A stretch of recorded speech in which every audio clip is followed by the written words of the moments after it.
வணக்கம். இன்னைக்கு நாம ஒரு பழமொழிய பார்க்க போறோம். கார்த்திகைக்கு பின் மழை இல்லை, கர்ணனுக்கு பின் கொடை இல்லை. இந்த பழமொழி தொடர்பா நாம மணமகள்ங்கிற திரைப்படத்தை பார்க்கலாம். இந்த மணமகள் திரைப்படம் 1951 ஆகஸ்ட் 15 வெளிவந்திருக்கு. மலையாள கதையை அடிப்படையா இந்த படம் வந்திருக்கு. இந்த படத்தை இயக்கம் செய்திருக்கவர் யாரு அப்படின்னா என்.எஸ். கிருஷ்ணன் அவர்கள். இதை தயாரிச்சவரும் அவரு தான், விநியோகம் பண்ணவரும் அவரு அதான் பாக்குறோம். கலைஞர் அவர்கள் கதை வசனம் எழுதியிருக்காரு. சி.ஆர். சுப்புராமன் இசையமைச்சிருக்காரு. இதுல பத்மினி அம்மா நடிச்சிருக்காங்க. என்.எஸ். கிருஷ்ணன், மதுரம், சகசரநாமம், டி.எஸ். பாலையா, இன்னும் நிறைய தங்கவேலு, இவங்க எல்லாமே நடிச்சிருக்காங்க. பத்மினியோட சகோதரியான லலிதா நடிச்சிருக்காங்க.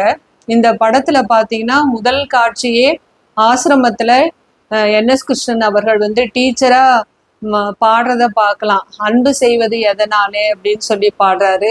அது அமிர்த தீர்த்தம் வழங்குவது அதனாலேன்னு சொல்லி சொல்றாரு. ஒவ்வொரு கேள்வியா கேட்கிறாரு.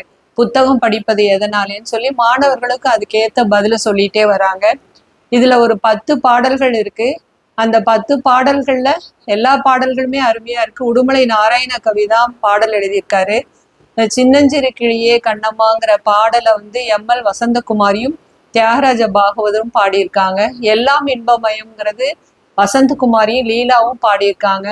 1950 60ங்கிற பாடலை எம்.எல். வசந்தகுமாரி லீலாவும் பாடியிருக்காங்க. அதுக்கு லலிதாவும் பத்மினியும் ஆடக்கூடிய நடனம் ரொம்ப அருமையா இருக்கு. அதுல சொல்லக்கூடிய நிகழ்வுகள்லாம் சமுதாய கருத்துக்களை சொல்ற மாதிரி.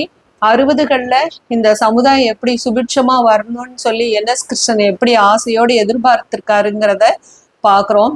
அந்த 50ல இருந்து 60க்கு அவங்க ஆகாய வழியா பயணம் பண்றப்ப அரிய காட்சிகளை எல்லாம் பாக்குறாங்க. அந்த காட்சி எடுக்கப்பட்ட விதம் ரொம்ப அருமையா இருக்கு. அதுக்கப்புறம் சுதந்திரத்தை பத்தி பாடக்கூடிய பாடல், ஆசிரமத்துல பிள்ளைகள்லாம் எப்படி பல தொழிலை கத்துக்கிறாங்கிறதையும் பார்க்க முடியுது. டி.எஸ். பாலையா வில்லனாவே நடிச்சிருக்காரு. விதவை பெண்ணை திருமணம் பண்ணிக்கிறேன் வாக்குறுதி கொடுத்து ஏமாத்துறது, அப்புறம் விதவை மறுமணத்தை ஆதரிக்கிறத பாக்குறோம். ஒரு பெண்ணு விவாகரத்து பண்ணி திரும்ப மறுமணம் செய்து கொள்ளக்கூடிய புரட்சிகரமான கருத்துக்களை எல்லாம் பாக்குறோம். பெண் நல்ல பெண்பணின்னு சொல்லி டி.ஏ. மதுரம் பாடக்கூடிய பாடலும் அருமையா இருக்கு. நன்றி, மகிழ்ச்சி.